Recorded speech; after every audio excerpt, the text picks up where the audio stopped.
नमस्कार। Tiger defence academy में आप सबका स्वागत है। मेरा नाम है आनंद कुमार। आज हम राज्य व्यवस्था, भारत की राज्य व्यवस्था के एक महत्वपूर्ण विषय संसद पर चर्चा करेंगे, क्योंकि इस विषय से आपके लिए काफी सारे प्रश्न भी पूछे जाते हैं आपकी परीक्षाओं में। और इसी प्रक्रिया में जब हम चर्चा कर रहे होंगे तब शॉर्ट आंसर टाइप क्वेश्चंस आप अपने आप नोट करिएगा, जो आपको लगते हैं कि इंपॉर्टेंट है, वो परीक्षा में आ सकते हैं। तो शुरू करते हैं। आज का विषय है संसद, यानी कि जिसको अंग्रेजी में हम लोग कहते हैं पार्लियामेंट। जिस चीज पर हमें सबसे पहले विचार करना है या थोड़ा सा मंथन करना है, सोचना है, वो ये है कि संसद की आवश्यकता ही क्यों है। लोकतांत्रिक देशों में या भारत जैसे लोकतांत्रिक देशों में संसद की आवश्यकता क्यों होती है, इसके होने से, संसद के होने से हमें क्या फर्क पड़ता है, या क्या लोकतंत्र बची रहती है, संसद के होने से क्या हमें कुछ विशेषाधिकार प्राप्त हो जाते हैं संविधान की तरफ से, या संसद के ना होने से कौन से आदर्श गायब हो जाएंगे इस देश से, या लोकतांत्रिक व्यवस्था पर क्या नुकसान होगा, इस पर हम लोग थोड़ा सा विचार करेंगे। तो पहला सवाल जो है वो ये है कि संसद की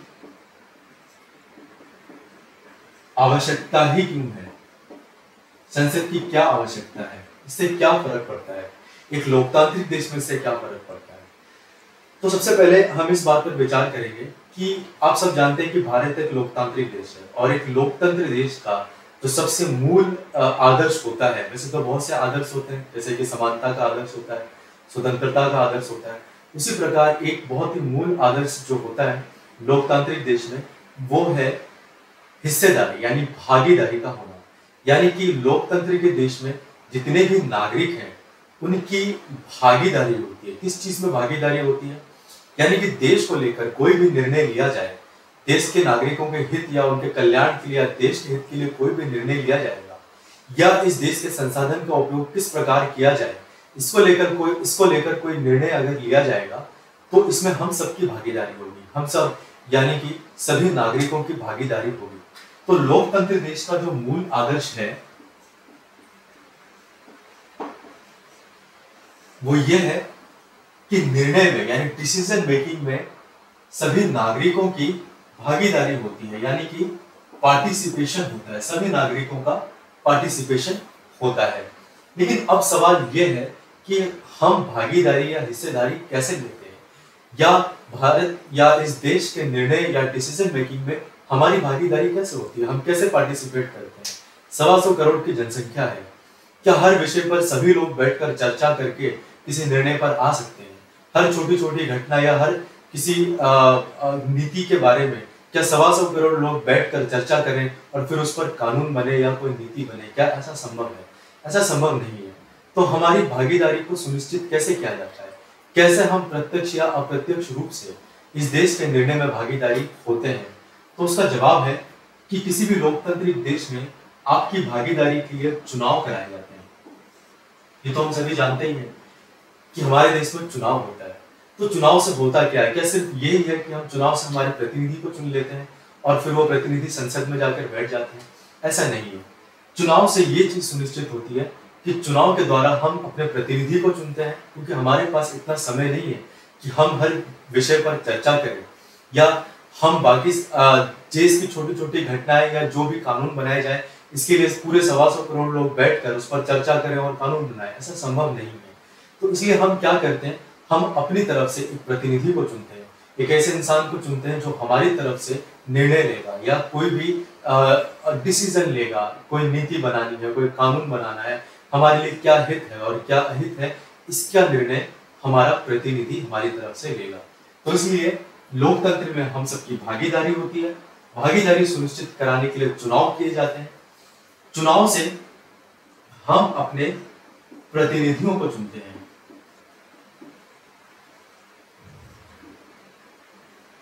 चुनाव से क्या करते हैं, हम अपने प्रतिनिधियों को चुनते हैं और ये प्रतिनिधि हमारी तरफ से निर्णय लेते हैं। तो ये प्रतिनिधि जब निर्णय लेते हैं या हमारे हित या देश के कल्याण के लिए कोई भी नीति या कानून बनाई जाती है तो उस पर यह चर्चा करते हैं। 125 करोड़ लोग कई सारे प्रतिनिधियों को चुनते हैं, ये आपस में बैठकर पूरे देशवासियों की तरफ से निर्णय लेते हैं। लेकिन अब एक सवाल और आता है क्या ये चर्चा कहीं सड़क के किनारे बैठकर की जाती है या किसी के घर पर बैठकर या किसी सेंट्रल हॉल में बैठकर की जाती है? आखिर चर्चा या डिबेट, डिस्कशन, किसी भी निर्णय को लेकर कंक्लूजन ये कहाँ होता है? तो उसका जवाब अब आता है कि ये हमारे प्रतिनिधि कहाँ बैठकर चर्चा करते हैं? संसद में। ये वो जगह है जहां पर हमारी तरफ से, इस देश के नागरिकों की तरफ से निर्णय लिया जाता है या कोई कानून बनाया जाता है या कोई नीति बनाई जाती है, तो वो ये जगह है संसद, जहां पर हमारे द्वारा चुने गए प्रतिनिधि जो प्रत्यक्ष रूप से चुने गए हैं या अप्रत्यक्ष रूप से चुने गए हैं, ये संसद में बैठकर ही हमारी तरफ से निर्णय लेते हैं। आप सोच रहे होंगे मैं ये बार बार बता रहा हूँ कि प्रत्यक्ष और अप्रत्यक्ष रूप से किस तरह से चुनाव होता है, तो इसके बारे में आगे चर्चा करेंगे कि कुछ लोगों को हम डायरेक्टली चुनते हैं जैसे लोकसभा के लिए, और कुछ लोगों को इनडायरेक्टली। तो प्रत्यक्ष और अप्रत्यक्ष रूप से जो भी चुने जाते हैं वो संसद में बैठते हैं और संसद में बैठकर हमारी तरफ से निर्णय लिया जाता है। इसीलिए ये भी कहा जाता है कि केंद्र सरकार का जो विधायी अंग है, जो विशिष्ट अंग है केंद्र सरकार का, वो संसद है, जहां पर कानून बनाए जाते हैं या कानून पारित किए जाते हैं। तो जो पहला कारण है संसद के होने का, वो इसलिए है क्योंकि हम एक लोकतांत्रिक देश है। किसी भी लोकतांत्रिक प्रणाली में संसद की महत्वता होती है। दूसरा कारण क्या होता है? तो दूसरा कारण है संप्रभुता यानी सोवरेनिटी।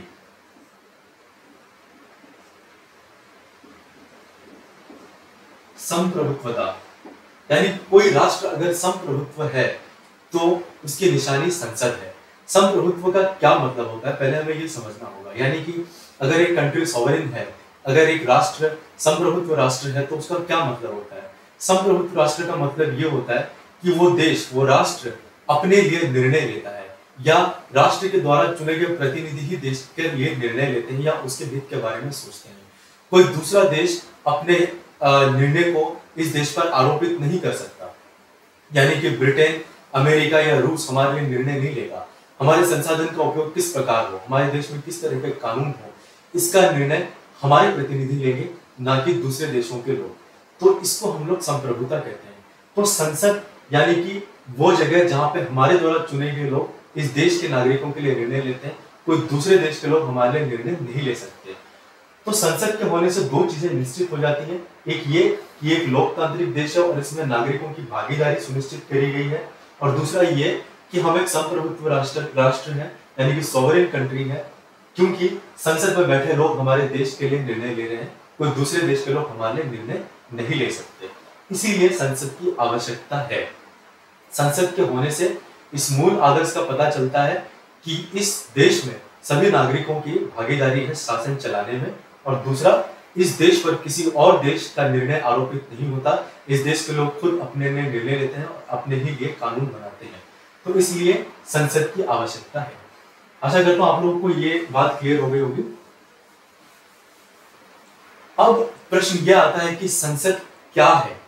क्या ये कोई एक इमारत है, कोई बिल्डिंग है, कोई एक संस्थान है जिसका नाम संसद रख दिया गया? क्या ये कोई एक इंसान है या कोई एक पद है जिसको हम लोग संसद कहते हैं? उसके बारे में हम जानेंगे कि संसद की संरचना क्या होती है, इसका गठन क्यों हुआ और गठन कैसे हुआ, इसमें कौन से लोग होते हैं या कोई एक आदमी होता है, इसके बारे में हम लोग थोड़ा सा व्यापक रूप से जानेंगे।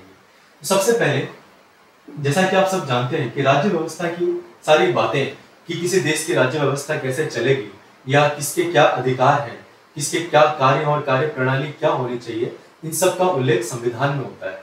उसी प्रकार संसद के बारे में भी हमारे संविधान में उल्लेख किया गया है। तो अगर आपसे सवाल पूछा जाए कि संसद में कौन से भाग या कौन से अनुच्छेद में संसद के बारे में उल्लेख है, तो आपका जवाब यह होना चाहिए कि भारत के संविधान में ऐसा नहीं है कि कोई भी चीज हवा में ही चल रही होगी, इसके बारे में लिखा गया है, संविधान में इसको निहित किया गया है। तो संविधान के 5वें भाग में और अनुच्छेद यानी कि आर्टिकल 79 से लेकर 122 तक संसद के बारे में लिखा गया है। यानी कि उसका गठन कैसा होगा, उसके अधिकार क्या होंगे, उसकी संरचना और उसके विशेषाधिकार या उसकी अवधि क्या होगी। तो सबसे पहले हम बात करते हैं, वैसे 79 से लेकर 122 तक सभी अनुच्छेद के बारे में पढ़ना आवश्यक नहीं है। हम उन अनुच्छेद को मैं बार बार मेंशन करूंगा, बताता रहूंगा जो परीक्षा की दृष्टि से महत्वपूर्ण है, या किसी विशेष कार्य के बारे में जब संविधान में लिखा गया है संसद को लेकर, उसको मैं बीच में मेंशन करता रहूंगा। यह आपके एक शॉर्ट आंसर टाइप क्वेश्चन बन सकता है जो आपकी परीक्षा में आ सकता है कि संविधान के गठन या अधिकार या बाकी चीजों के बारे में संविधान के कौन से भाग में या कौन से अनुच्छेद में लिखा गया है, तो वो है 79 से लेकर 122 तक। तो सबसे पहले 79 में ये बात कही गई कि राष्ट्र के लिए या संघ के लिए एक संसद बनाया जाएगा जिसके 3 अंग होंगे।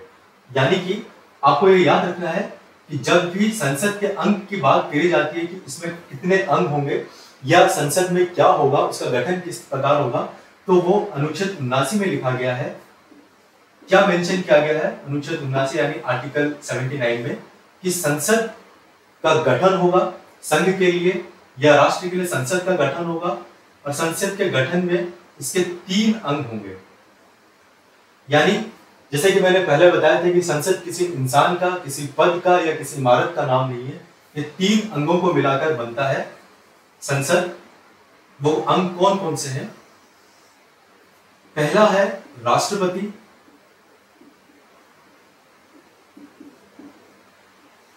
दूसरा राज्यसभा,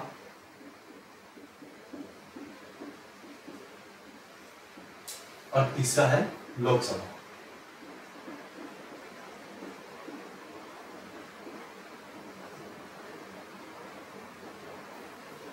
इन तीनों को मिलाकर संसद का गठन होता है या संसद कहलाता है।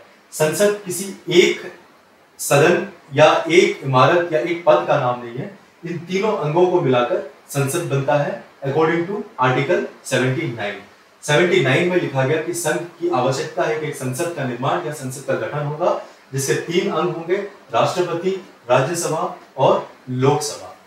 ये जो संसद का मॉडल है, मॉडल यानी कि ये जो ढांचा है जिसमें एक राष्ट्रपति होगा, एक राज्यसभा यानी कि जिसको हम लोग अपर हाउस बोल देते हैं, और एक लोकसभा यानी कि लोक सदन जिसको हम लोग लोअर हाउस भी बोल देते हैं।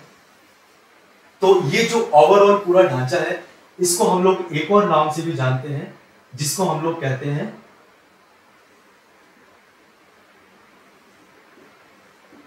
वेस्टमिंस्टर।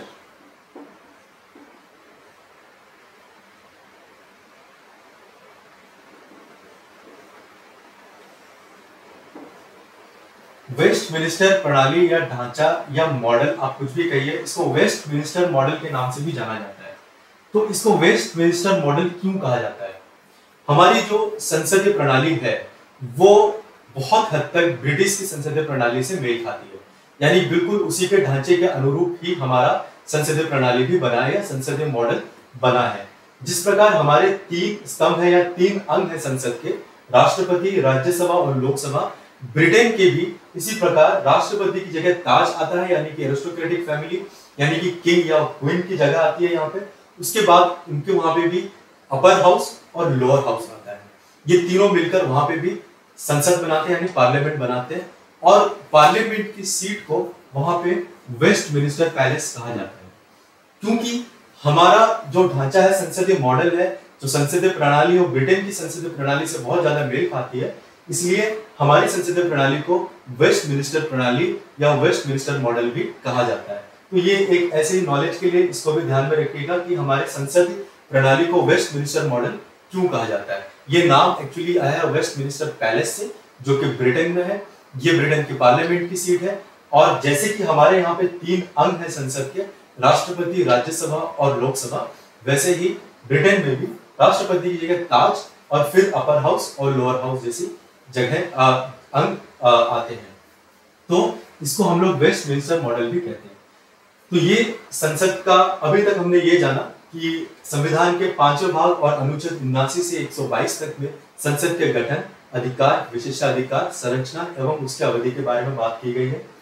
हमारे संसदीय मॉडल में 3 अंग हैं, राष्ट्रपति, राज्यसभा और लोकसभा। ये तीनों मिलकर ही संसद का गठन करते हैं, और इसको वेस्टमिंस्टर मॉडल भी कहा जाता है। ऐसा इसलिए क्योंकि हमारी जो संसदीय प्रणाली है वो ब्रिटेन की संसदीय प्रणाली से बहुत मेल खाती है। और ब्रिटिश की संसदीय प्रणाली की जो मेन सीट है यानी जो पार्लियामेंट है वो वेस्टमिनिस्टर पैलेस है, तो वहां से ये नाम आता है। इसलिए हमारी संसदीय प्रणाली को कभी कभी वेस्टमिनिस्टर संसदीय प्रणाली भी कहा जाता है। अब हम आगे बात करेंगे संसद के एक महत्वपूर्ण अंग की, जो कि है राष्ट्रपति। हम एक एक करके इन अंगों के बारे में पढ़ेंगे, इनकी कार्यप्रणाली, अधिकार, विशेषाधिकार और इनकी महत्वता क्या है, इसके बारे में हम लोग बात करेंगे। तो सबसे पहले हम संसद के सबसे महत्वपूर्ण अंग और एक अभिन्न अंग की बात करेंगे, जो कि है राष्ट्रपति। इन अनुच्छेद के बारे में हम बीच बीच में बात करते रहेंगे। जो भी अनुच्छेद इंपॉर्टेंट है कार्यप्रणाली से रिलेटेड या किसी कार्य को लेकर इंपॉर्टेंट है, परीक्षा की दृष्टि से इंपॉर्टेंट है, उसको मैं बीच में मेंशन करता रहूंगा। आपको ये याद रखना है कि संविधान के 5वें भाग और 79 से लेकर अनुच्छेद 79 से 122 तक में संसद के गठन, अधिकार, विशेषाधिकार के बारे में बताया गया, आदि इनके बारे में बताया गया। तो संसद का जो सबसे पहला अभिन्न अंग है वो है राष्ट्रपति।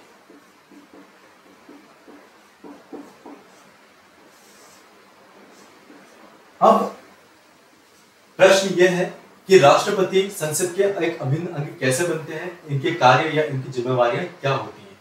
सबसे पहले मैं आपको एक चीज और बता दूं कि जो भी लोग लोकसभा यानी कि जो दो बाकी के अंग हैं संसद के, लोकसभा और राज्यसभा, जो भी लोग लोकसभा के सदस्य होते हैं या राज्यसभा के सदस्य होते हैं उनको सांसद कहा जाता है, क्योंकि वो एक सदन है, लोक सदन और राज्य सदन। तो वहां पे बैठे हुए लोग, क्योंकि वो संसद के मेंबर हैं, चाहे वो लोकसभा के हो चाहे राज्यसभा के हो, क्योंकि वो एक संसद के अंग है, तो उसमें बैठे लोग या उसके सदस्य क्या कहलाते हैं, सांसद कहलाते हैं। राष्ट्रपति, आपको शायद ये लगता होगा कि राष्ट्रपति अगर संसद के अभिन्न अंग है तो ये भी सांसद कहलाएंगे क्योंकि ये सदस्य हैं संसद के, लेकिन ऐसा नहीं है, क्योंकि सांसद वही कहलाते हैं जो लोकसभा या राज्यसभा के सदस्य होते हैं, जो कि दो दूसरे अंग है संसद के। लेकिन राष्ट्रपति ना तो लोकसभा के सदस्य होते हैं और ना ही राज्यसभा के सदस्य होते हैं, तो इसमें कंफ्यूज नहीं होना है। कई बार परीक्षा में पूछ लिया जाता है कि ये सही है या गलत है कि राष्ट्रपति राज्यसभा का मेंबर होता है या राष्ट्रपति लोकसभा का मेंबर होता है। तो आपको ये याद रखना है कि राष्ट्रपति दोनों सदनों में से किसी का भी सदस्य नहीं होता। हाँ, ये जरूर है कि ये संसद का एक अभिन्न अंग है। इसके कई और कारण है इसके अभिन्न अंग होने के, इनकी महत्वता के, लेकिन ये सांसद नहीं है, ना तो लोकसभा के सदस्य होते हैं ना ही राज्यसभा के सदस्य होते हैं। तो ऐसी क्या चीजें हैं, ऐसे क्या कार्य हैं जिनकी वजह से, जिस कारण राष्ट्रपति सदन के एक महत्व अंग या अभिन्न अंग के रूप में देखे जाते हैं। तो इसको हम लोग धीरे धीरे करके समझते हैं। कुछ टर्म्स आएंगे, उनको हम लोग एक एक करके समझेंगे तो धीरे धीरे क्लियर हो जाएगा। राष्ट्रपति का संसद के एक अभिन्न अंग के रूप में जो सबसे पहला अधिकार है वो ये है कि ये सत्र को, यानी कि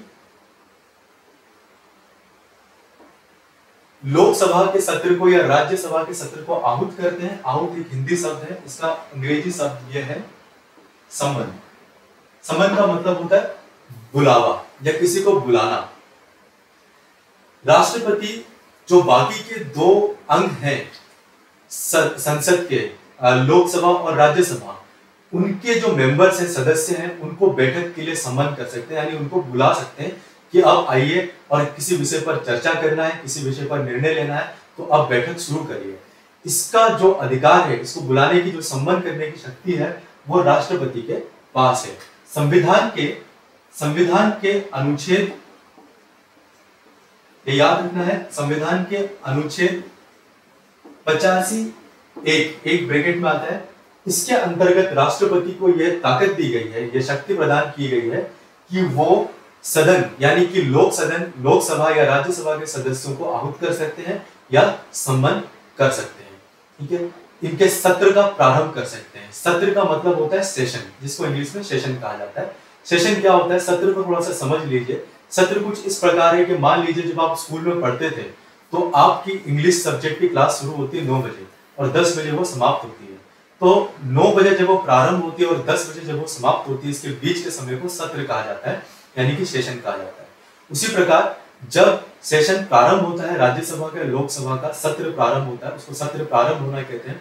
वो राष्ट्रपति उनको सम्मान करता है और एक सत्र का प्रारंभ होता है। तो आप यूं कह सकते हैं सत्र का जो प्रारंभ होता है वो राष्ट्रपति कराता है, सम्मान करता है, बैठक शुरू करवाता है, तो वो राष्ट्रपति करता है अनुच्छेद 85(1) के अंतर्गत।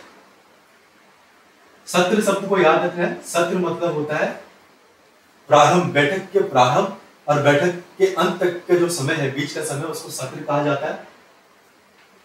ठीक है, मैं इसको इस तरह से समझाता हूं कि ये बैठक की प्रारंभ हुई और जो बीच का समय है ये सत्र कहलाता है, और जब ये समाप्त होता है सेशन, इसको सत्रावसान कहते हैं, यानी कि सत्र की समाप्ति। जैसे कि क्लास खत्म हो गया, जब आप किसी सब्जेक्ट की क्लास पढ़ रहे हैं तो 9 बजे क्लास शुरू होती है और 10 बजे समाप्त हो जाती है, तो 10 बजे को हम लोग कहेंगे कि सत्र का सत्रावसान हो गया, यानी कि वो समाप्त हो गया। तो बीच का जो समय है, ये जो मध्य में समय आता है, इसको सत्र कहा जाता है। तो जब राष्ट्रपति आहूत करते हैं, सम्मान करते हैं बैठक की, तो बैठक प्रारंभ होता है और आहूत करने की शक्ति इन्हें प्रदान की गई है संविधान के 85(1) के अंतर्गत, अनुच्छेद 85(1) के अंतर्गत सत्र प्रारंभ होता है। प्रारंभ से लेकर सत्रावसान के बीच को, बैठक के प्रारंभ से लेकर सत्रावसान यानी खत्म होने के बीच को सत्र कहा जाता है, यानी कि सेशन कहा जाता है। ये जो सत्रावसान होता है, इसका अधिकार भी प्रेसिडेंट के पास होता है, यानी कि सत्र को कब खत्म किया जाए, कब समाप्त किया जाए, इसका अधिकार भी राष्ट्रपति के पास होता है। तो यानी दो चीजें हैं, एक सम्मान करने का अधिकार और दूसरा सत्रावसान करने का अधिकार भी राष्ट्रपति के पास होता है। तो यानी कि मैं यहाँ पे लिख सकता हूं कि एक तो सम्मान करने का अधिकार और दूसरा सत्रावसान यानी सत्र को खत्म करने का अधिकार भी राष्ट्रपति के पास होता है।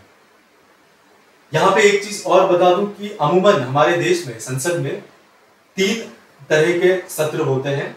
हालांकि ऐसा कोई निर्देशित नहीं है, लेकिन अमूमन 3 तरह के सत्र होते हैं। जनवरी के लास्ट से लेकर अप्रैल या मई के महीने के शुरुआती सप्ताह में यानी पहले सप्ताह तक चलता है। इसको हम लोग बजट सेशन कहते हैं या बजट सत्र कहते हैं, जिसमें ये निर्धारित किया जाता है कि देश के संसाधनों का उपयोग किस तरह से किया जाएगा, कौन से क्षेत्र को कितना बजट यानी कितने पैसे आवंटित किए जाएंगे ताकि उस क्षेत्र का विकास हो सके। उसको हम लोग बजट सेशन कहते हैं। याद रखना यह है कि ये पहला सत्र जो कि जनवरी के लास्ट से अप्रैल के लास्ट तक या मई के पहले सप्ताह तक चलता है। दूसरा सत्र जिसको मॉनसून सत्र कहा जाता है, ये जून के लास्ट या जुलाई से लेकर सितंबर के आखिरी तक ये सत्र चलता है। इसको हम लोग मॉनसून सत्र कहते हैं। इसमें बैठक होती है और ये याद रखना है कि उन सबका सम्मान राष्ट्रपति करता है। तीसरा जो सत्र होता है वो शीतकालीन सत्र कहलाता है या शीतकालीन अधिवेशन कहलाता है। ये नवंबर और दिसंबर के महीने में होती है। तो अमूमन हमारे देश में संसद की 3 बैठकें होती हैं, 3 सत्र होते हैं, ये आपको ध्यान में रखना है। तो क्योंकि जब भी हम आहूत की बात करते हैं तो सत्र को सम्मान या बैठक का प्रारंभ करता है राष्ट्रपति 85(1) के अंतर्गत। और ये सत्र जो है क्या होते हैं, जब बैठक प्रारंभ होती है और सत्रावसान के बीच के समय को सत्र कहा जाता है। और ये सत्र 3 तरह के होते हैं हमारे देश में। अमूमन 3 प्रकार के सत्र हैं, 3 सत्र ही होते हैं हमारे देश में संसद में। जो एक होता है जनवरी के आखिरी या फरवरी की शुरुआत से लेकर अप्रैल के लास्ट या मई के पहले सप्ताह तक, जिसको हम लोग बजट सत्र कहते हैं। दूसरा होता है मॉनसून सत्र जो कि जून के लास्ट या जुलाई से सितंबर के अंत तक चलता है। और तीसरा होता है शीतकालीन अधिवेशन या शीतकालीन सत्र जो नवंबर और दिसंबर के महीने में होता है। सत्रावसान करने का अधिकार भी राष्ट्रपति के पास होता है। संसद का अभिन्न अंग होने के नाते जब ये सत्र चलते हैं, जो 3 सत्र मैंने आपको गिनाए, तो इसको कब खत्म करना है या जब ये खत्म सारे निर्णय और निष्कर्ष निकल जाते हैं तो उसको अंत करना राष्ट्रपति का काम होता है, वो सत्रावसान करता है। इसके अलावा राष्ट्रपति का एक और अधिकार है स्थगन करना। स्थगन मतलब होता है किसी चीज को कुछ समय के लिए स्थगित कर देना। मान लीजिए कोई सत्र चल रहा है और किसी कारणवश राष्ट्रपति चाहते हैं कि इस सत्र को कुछ घंटे के लिए, कुछ दिन के लिए और कुछ सप्ताह के लिए रोक दिया जाए, तो वो उसको रोक देते हैं और इसको हम लोग स्थगन कहते हैं और ये राष्ट्रपति ही कर सकते हैं। तो आप देख रहे हैं कि इनके पास अधिकार है, राष्ट्रपति के पास संसद के अभिन्न अंग होने के नाते ये आहूत करने का अधिकार रखते हैं, ये सत्रावसान करने का अधिकार इनके पास रहता है। और स्थगन यानी कि अगर उनको लगता है कि सत्र के बीच में किसी कारणवश इसको कुछ समय के लिए स्थगित करना है तो वो उसको स्थगित कर सकते हैं। स्थगन कुछ घंटे के लिए हो सकता है, कुछ दिन या कुछ सप्ताह के लिए हो सकता है। संसद के अभिन्न अंग होने के नाते इनकी और क्या अधिकार है? चौथा है विघटन करना, यानी डिसॉल्व करना, किसी चीज का अंत कर देना। तो यहाँ पे राष्ट्रपति किस चीज को विघटित करते हैं या किसका विघटन करते हैं? तो उसका जवाब है लोकसभा। जब हम लोकसभा के बारे में विस्तार से पढ़ेंगे तो आपको ये पॉइंट और समझ में आ जाएगा। लोकसभा एक ऐसा सदन है जिसको विघटित किया जा सकता है, यानी कि संसद के जो बाकी के दो अंग है राज्यसभा और लोकसभा, उसमें से राज्यसभा जो है वो स्थायी है, यानी उसका अंत नहीं किया जा सकता, उनके सदस्यों को एक साथ सेवानिवृत्त नहीं किया जा सकता। लेकिन लोकसभा के जो सदस्य हैं उनको विघटित किया जा सकता है, सेवानिवृत्त किया जा सकता है। और राष्ट्रपति के पास ये अधिकार है कि वो लोकसभा को विघटित कर सकता है, यानी उसका विघटन कर सकता है। अब सवाल ये है जो हमें जानना है कि विघटन किस स्थिति में किए जाते हैं या क्यों किया जाता है। विघटन की पहली स्थिति है जब लोकसभा के 5 साल पूरे हो जाते हैं, यानी कि आप जानते हैं कि आम चुनाव हर 5 साल में होता है, लोग अपने प्रतिनिधि को चुनते हैं और ये लोक प्रतिनिधि लोकसभा में जाकर बैठते हैं। इसमें विपक्ष दल के नेता भी होते हैं और सत्तारूढ़ के नेता भी होते हैं, जो आपस में चर्चा करते हैं, डिबेट करते हैं, किसी निर्णय पर आते हैं या हमारी तरफ से निर्णय लेते हैं। तो इनका जो समय होता है लोकसभा में वो 5 साल के लिए होता है। 5 साल बाद दोबारा चुनाव किए जाते हैं। तो हर 5 साल में राष्ट्रपति क्या करते हैं, यानी हर 5 साल में राष्ट्रपति के द्वारा लोकसभा को विघटित कर दिया जाता है ताकि दोबारा निर्वाचन हो और निर्वाचित सदस्य आकर दोबारा संसद में बैठें और फिर से कार्यप्रणाली शुरू हो। यानी हर 5 साल में एक बार लोकसभा को राष्ट्रपति विघटित करते हैं। तो पहला कारण ये कि 5 साल हो जाता है तो उसको विघटित करना पड़ता है, राष्ट्रपति उसको विघटित करते हैं। कारण होता है आपातकालीन स्थिति में। आपातकालीन स्थिति यानी इमरजेंसी के वक्त, किसी भी इमरजेंसी के वक्त जब भी राष्ट्रपति को लगे कि लोकसभा को विघटित करना है या उसका विघटन हो जाना चाहिए तो राष्ट्रपति उसको विघटित कर देते हैं आपातकालीन स्थिति में। यह अधिकार इनको कहां से मिलता है? राष्ट्रपति कोई भी काम अपनी मनमर्जी से नहीं कर सकते या अपने मन मुताबिक नहीं कर सकते। इन सब का प्रावधान या इन सब का उल्लेख कहाँ होता है? संविधान में। तो हर काम के पीछे संविधान में चीजें बताई गई हैं या उनको अधिकार संविधान से मिलता है, जो शक्तियां वो संविधान से ही प्राप्त होती हैं। जो लोकसभा का विघटन राष्ट्रपति करते हैं, चाहे आपातकालीन की स्थिति में या हर 5 साल में हो, तो वो उनको पावर या शक्तियां या ये अधिकार संविधान देता है अनुच्छेद 85(2) के अंतर्गत। ये 85(1) था जिसके अंतर्गत राष्ट्रपति सम्मन करते हैं या आहूत करते हैं बैठक को। ये 85(2) है जिसके अंतर्गत राष्ट्रपति लोकसभा का विघटन कर सकते हैं। यहां पे एक और चीज समझने वाली है, इसको जरा ध्यान से समझेंगे कि जब भी लोकसभा का किसी भी कारणवश या किसी स्थिति में राष्ट्रपति उसका विघटन कर देते हैं तो उस पर क्या असर पड़ता है। मान लीजिए हम सब जानते हैं कि लोकसभा और राज्यसभा में कानून बनते हैं, ये कॉमन लेमैन की लैंग्वेज में अगर कहा जाए तो यहाँ पे कानून और नीतियां बनती हैं। तो मान लीजिए लोकसभा में कोई नीति बनने जा रही थी या कोई विधेयक विधि का रूप लेने जा रही थी या किसी विधेयक पर चर्चा हुई और वो पारित हो गई थी, तो जैसे ही विघटन होगा लंबित पड़े सारे विधेयक यानी कि जो बिल है और या कोई भी प्रस्ताव है वो ऑटोमेटिकली निष्कासित हो जाएंगे, यानी समाप्त हो जाएंगे, उनका अंत हो जाएगा। मान लीजिए लोकसभा में किसी विधेयक पर चर्चा हुई थी, उसको पारित करके राज्यसभा में भेज दिया गया था कि राज्यसभा में फिर इस पर चर्चा की जाएगी, है ना, और राज्यसभा में चर्चा के बाद फिर वो कानून बनता। लेकिन लोकसभा से पारित होकर राज्यसभा चली गई थी और अब लोकसभा का विघटन हो गया अचानक, तो वो जो कानून पारित हुआ है, जो विधेयक पारित हुआ है, वो भी निष्कासित हो जाएगा, उसकी कोई वैल्यू नहीं रहेगी। या फिर मान लीजिए राज्यसभा से किसी विधेयक पर चर्चा की गई और वो लोकसभा में लंबित थी और उसी दौरान लोकसभा का विघटन हो गया, तो वो जो लंबित पड़ी हुई विधेयक थी या प्रस्ताव था उसका भी अंत हो जाएगा, वो भी खत्म हो जाएगा। अब जब नए निर्वाचन सदस्य आएंगे निर्वाचित होकर, फिर पुनः इस पर काम किया जाएगा, लेकिन विघटित होते वक्त लंबित पड़े सारे प्रस्ताव यानी पेंडिंग पड़े हुए सारे प्रस्ताव और बिल वो सब कैंसिल हो जाएंगे। ये आपको याद रखना है। अगर सवाल आता है कि अगर राष्ट्रपति विघटन करते हैं लोकसभा का और उस दौरान कोई बिल पेंडिंग पड़ा हुआ है, चाहे लोकसभा में या लोकसभा से पारित होकर राज्यसभा में, या उसका उल्टा राज्यसभा से पारित होकर लोकसभा में अगर कोई बिल पेंडिंग पड़ा है, तो लोकसभा के विघटन होते ही ये विघटित हो जाएंगे। ठीक है, तो ये विघटन का अधिकार है, राष्ट्रपति लोकसभा को विघटित कर सकते हैं।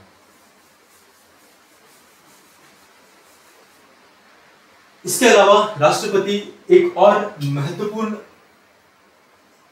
निर्णय लेते हैं या महत्वपूर्ण कार्य करते हैं अभिन्न अंग, संसद के अभिन्न अंग होने के नाते, वो ये है कि कोई भी विधेयक तब तक विधि नहीं बन सकता, यानी कोई बिल तब तक कानून या लॉ नहीं बन सकता जब तक कि राष्ट्रपति की स्वीकृति ना हो। मान लीजिए लोकसभा में किसी विधेयक पर चर्चा हुई और उसको पारित कर दिया गया, यानी उसको पास कर दिया गया।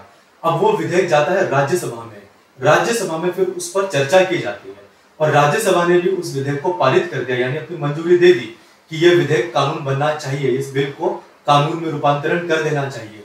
लेकिन वो इन दोनों सदनों से पास होने के बावजूद भी कानून नहीं बन सकता जब तक राष्ट्रपति उस पर अपनी स्वीकृति ना दे दे। तो यानी कि कोई भी विधेयक यानी बिल विधि नहीं बनती, विधेयक का विधि में रूपांतरण तब तक नहीं हो सकता जब तक कि राष्ट्रपति की स्वीकृति नहीं मिल जाती, यानी वो उसको अलाउ नहीं कर देते। यानी कि जब भी लोकसभा या राज्यसभा में किसी भी बिल पर या विधेयक पर चर्चा होगी, उसको पारित कर दिया जाएगा, तो एक आखिरी स्टेप और होगा, वो होगा राष्ट्रपति की स्वीकृति लेना। राष्ट्रपति इसको समझेंगे, उस पर चर्चा करेंगे। अगर उनको लगता है कि ये विधेयक विधि में तब्दील हो जाना चाहिए, तब वो उस पर अपनी हामी भरते हैं या स्वीकृति देते हैं। ये बहुत बड़ी बात है, तो राष्ट्रपति के पास ये पावर होती है। इसके अलावा के जो बाकी के दो अंग हैं, लोकसभा और राज्यसभा, उसमें हमारे द्वारा प्रतिनिधि बैठते हैं। राज्यसभा में अप्रत्यक्ष रूप से चुने जाते हैं, यानी हम उनको डायरेक्टली चुनकर नहीं बैठाते, लेकिन लोकसभा में लोगों द्वारा प्रत्यक्ष रूप से डायरेक्टली चुनकर प्रतिनिधियों को बैठाया जाता है। तो राष्ट्रपति क्या करते हैं, राज्यसभा में 12 लोगों को मनोनीत कर सकते हैं अपनी तरफ से कि वो राज्यसभा के मेंबर बन सकते हैं, सदस्य बन सकते हैं। और लोकसभा में राष्ट्रपति 2 लोगों को चुनकर बैठा सकते हैं, मनोनीत कर सकते हैं। राज्यसभा में जो 12 लोगों को राष्ट्रपति मनोनीत करते हैं, वो एक्सपर्ट होते हैं किस किस क्षेत्र के, या तो वो कला क्षेत्र के एक्सपर्ट हो सकते हैं, कला, विज्ञान, समाज सेवा या साहित्य के क्षेत्र से आए हुए एक्सपर्ट हो सकते हैं, जिनको राष्ट्रपति मनोनीत करते हैं राज्यसभा के सदस्य बनने के लिए। और लोकसभा में जो 2 सदस्य चुने जाते हैं वो एंग्लो इंडियन होते हैं, यानी कि जब राष्ट्रपति को लगता है कि एंग्लो इंडियन का सही तरह से प्रतिनिधित्व लोकसभा में इस बार नहीं हुआ है, तो वो अपनी तरफ से 2 लोगों को मनोनीत कर सकते हैं। इस प्रकार हमने देखा कि राष्ट्रपति के कुछ महत्वपूर्ण कार्य, अधिकार या विशेषाधिकार हैं, जिनके तहत ये संसद के अभिन्न अंग बन जाते हैं। इन 5 के अलावा एक और महत्वपूर्ण बात है जिससे पता चलता है कि राष्ट्रपति का संसद में क्या महत्व है, या ये किस पद पर काम कर रहे हैं, या इनकी जिम्मेवारी क्या है। वो है जॉइंट सेशन। जॉइंट सेशन, या इसको हिंदी में कहा जाता है संयुक्त बैठक। जॉइंट मतलब संयुक्त। अब किन 2 चीजों को यहां पे संयुक्त किया जा रहा है या ज्वाइन किया जा रहा है? तो राष्ट्रपति जो दूसरे 2 अंग है संसद के, राज्यसभा और लोकसभा, इन दोनों को ज्वाइन करता है, यानी कि ज्वाइंट सेशन करवाता है।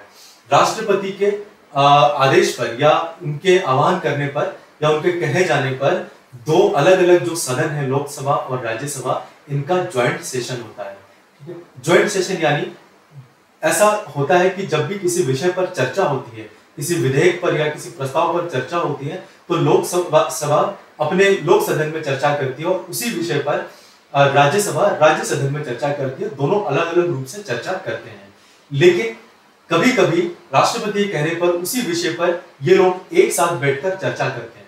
जब एक साथ बैठकर चर्चा करने की बात आती है तो उसका मतलब ये नहीं कि राज्यसभा के सदस्य लोकसभा में आकर बैठते हैं या लोकसभा के लोग राज्यसभा में जाकर बैठते हैं, ऐसा नहीं है। पार्लियामेंट की बिल्डिंग में ही एक सेंट्रल हॉल नाम का एक हॉल होता है, उसको सेंट्रल हॉल कहा जाता है, एक स्थान होता है जहाँ पर राज्यसभा और लोकसभा दोनों के सदस्य आकर सेंट्रल हॉल में बैठते हैं और किसी एक विषय पर एक साथ चर्चा करते हैं। इसको संयुक्त बैठक कहा जाता है या ज्वाइंट सेशन कहा जाता है। इसका आह्वान या इसका आदेश भी राष्ट्रपति के द्वारा ही दिया जाता है।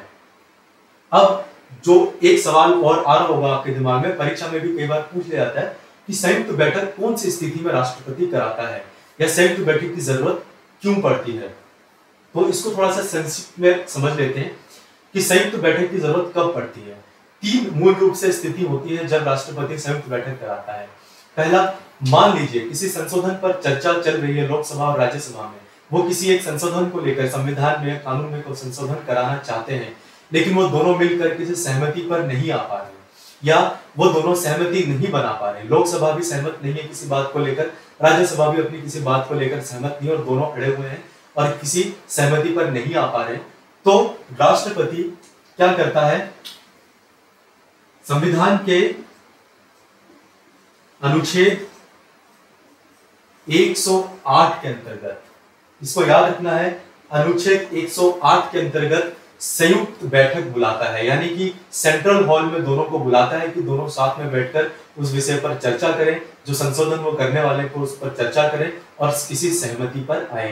ये पहली स्थिति होती है। यानी पहली स्थिति मतलब संशोधन करना है लेकिन दोनों सहमति नहीं बना पा रहे, तो राष्ट्रपति अनुच्छेद 108 का उपयोग करके दोनों को बुलाता है ज्वाइंट सेशन के लिए और उस पर चर्चा शुरू होती है। दूसरी स्थिति क्या होती है, दूसरी स्थिति ये होती है कि मान लीजिए किसी एक सदन में कोई एक विधेयक को पारित कर दिया गया है, लेकिन दूसरे सदन में पिछले 6 महीने से वो लंबित पड़ी है, यानी पेंडिंग पड़ा हुआ, उस पर कोई चर्चा नहीं हुई या उसके बारे में कोई निष्कर्ष नहीं लिया गया, उसको वापस नहीं भेजा गया, अपनी राय को वापस नहीं भेजा गया दूसरे सदन में, यानी 6 महीने से वो पेंडिंग पड़ी है। उस स्थिति में राष्ट्रपति क्या करता है, ज्वाइंट सेशन बुलाता है कि ये विधेयक 6 महीने से पेंडिंग पड़ी है किसी एक सदन में, इस पर चर्चा नहीं हो रही है, आपस में बैठकर इस पर चर्चा करें। ये दूसरी स्थिति होती है जब 108 के अंतर्गत राष्ट्रपति ज्वाइंट सेशन करवाता है। तीसरी स्थिति ये होती है कि एक सदन ने दूसरे सदन को कोई विधेयक भेजा, यानी एक सदन से वो पारित हो गया और दूसरे सदन ने उसको पूर्ण रूप से अस्वीकार कर दिया, तो उस स्थिति में राष्ट्रपति, फिर से ये आप देख लीजिए, अनुच्छेद 108 के अंतर्गत ज्वाइंट सेशन या संयुक्त बैठक को बुलाता है। ठीक है, जो बाद की दो स्थिति है उन पर गौर करना है कि पहली स्थिति में मैंने बताया कि संशोधन में सहमति नहीं बन रही है तब ज्वाइंट सेशन होगा। दूसरा, एक सदन से विधेयक पारित हो गया है और दूसरे सदन में जब उसको मिला है तब से लेकर 6 महीने का समय बीत चुका है, लेकिन उसके बाद वहां से वो पारित नहीं हुआ, यानी लंबित पड़ा हुआ है, अस्वीकार नहीं किया गया है लेकिन पेंडिंग पड़ा हुआ है पिछले 6 महीने से, तब राष्ट्रपति उस संयुक्त बैठक बुलाएगा। और तीसरी स्थिति है कि एक सदन से तो पारित हो गया है विधेयक लेकिन दूसरे ने उसको पूर्ण रूप से अस्वीकार कर दिया है, तब संयुक्त बैठक बुलाएगा। तो आपने देखा कि संसद के अभिन्न अंग होने के नाते राष्ट्रपति के पास कौन कौन से अधिकार, शक्तियां या उसके कार्य क्या क्या हैं। तो इन कार्यों से पता चलता है कि संसद का अभिन्न अंग राष्ट्रपति क्यों है और उनके कार्य क्या होते हैं। इसी प्रकार अगली वीडियो में हम लोग समझेंगे कि राज्यसभा के क्या कार्य होते हैं, क्या अधिकार होते हैं, उसके विशेषाधिकार क्या है या उसकी अवधि कितनी होती है। तो इस पर हम लोग चर्चा करेंगे। आज के लिए इतना ही काफी है। नेक्स्ट वीडियो में हम लोग राज्यसभा के बारे में पढ़ेंगे। अभी तक आपको अगर वीडियो पसंद आया हो, मेरा कंटेंट पसंद आया है या आपको समझ में आया है, तो आप वीडियो को लाइक करें और सब्सक्राइब करें। धन्यवाद।